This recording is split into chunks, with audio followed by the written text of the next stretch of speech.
Hey, this is Herald sports writer Manny Navarro, joined again by my buddy Andre C. Fernandez, our high school sports writer.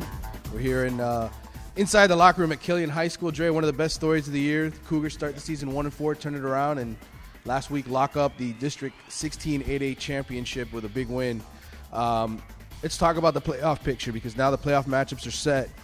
Just that win and what this means here at Killian. Oh, it absolutely means everything. I mean, this team lost 20 guys from last year's team, 20 key players, and at first they had some struggles. Even then they let some games slip away, as Coach was saying earlier. You have North Miami Beach, they were in that game. Homestead, they let it slip away. But when it finally clicked and these guys finally learned how to play with each other and it all gelled on the field, you could see the results immediately. That Coral Gables victory seemed to turn the tide because of the fact that they did it against one of the quality teams in South Florida. And they did it again against South Dade. And now this team is on a roll. And like I told you before when we've talked about it, anyone in this Region 4 in 8A can win it at this point, I think, and they're one of them. All right, so they will get Belen in the first round of the playoffs. The runner-up, South Dade, who'd been in first place all season up until that loss to Killian, they will take on Southwest. Southwest, big game this week, by the way. We'll talk about that later. How about St. Thomas Aquinas? I know you went up to go watch this game. They hold off Plantation 16-6. Yeah, they held off. I mean, tough game. Plantation, just like last year, plays them really hard. I mean, I think Aquinas also, they've been kind of rolling against some teams that weren't as good as Plantation the last few weeks.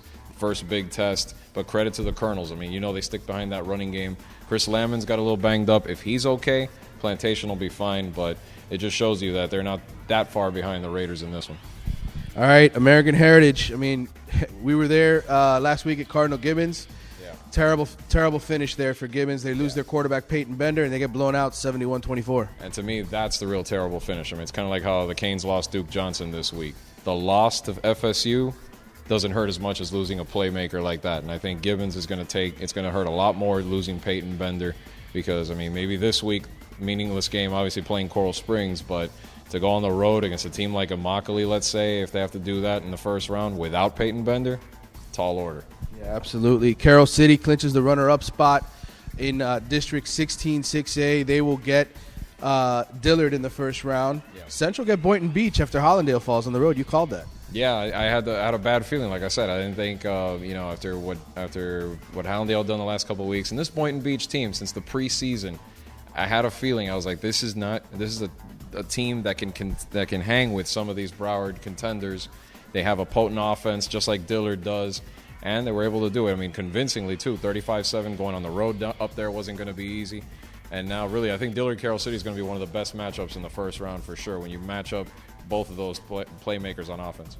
All right, Deerfield knocks off South Plantation. They clinch the district championship. That sets up an interesting tiebreaker tonight. South Plantation, Monarch, and Taravella up at Deerfield. I know you're going to be up there for that one. Yeah, well, it'll be settled by the time people see this probably. Yeah. But you look at it at Deerfield Beach again. The weapons they have, I had a feeling they were going to be able to stay undefeated. But no matter who comes out of this tiebreaker, it's interesting because you've got South Plantation, who was decimated by all the players they lost to graduation. Alex Collins for starters.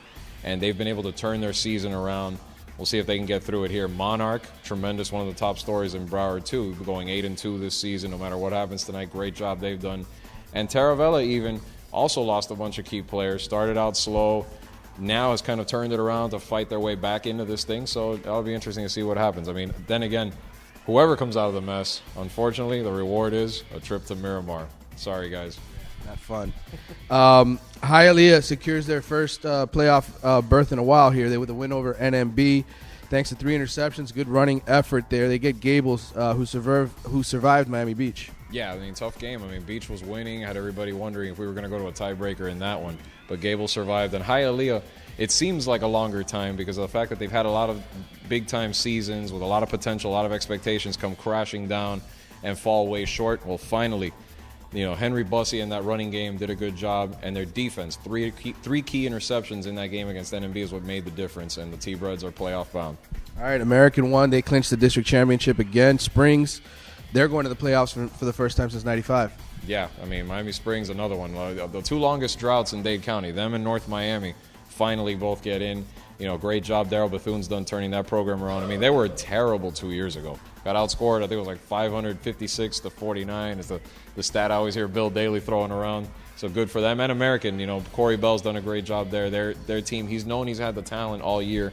It's just kind of been, putting it to show on the field. They finally did last week. Gulliver Prep knocks off. Pace takes advantage of 6 turnovers. Blanche Ely, district champs, they avoid Dwyer in the first round, and then Dade Christian comes up as the runner-up. Those were the games that we were all sort of waiting to see what was going to happen. Yeah, and finally you see some well done by Dade Christian, a young team, to get back into the postseason. And then you look at Gulliver, 6 turnovers, a tremendous game by Cornelius Floyd to get 3 picks and force 5 turnovers overall to survive Pace. All right, that wraps up last week's action. I can't wait for the playoffs to get going, Dre. We'll see you.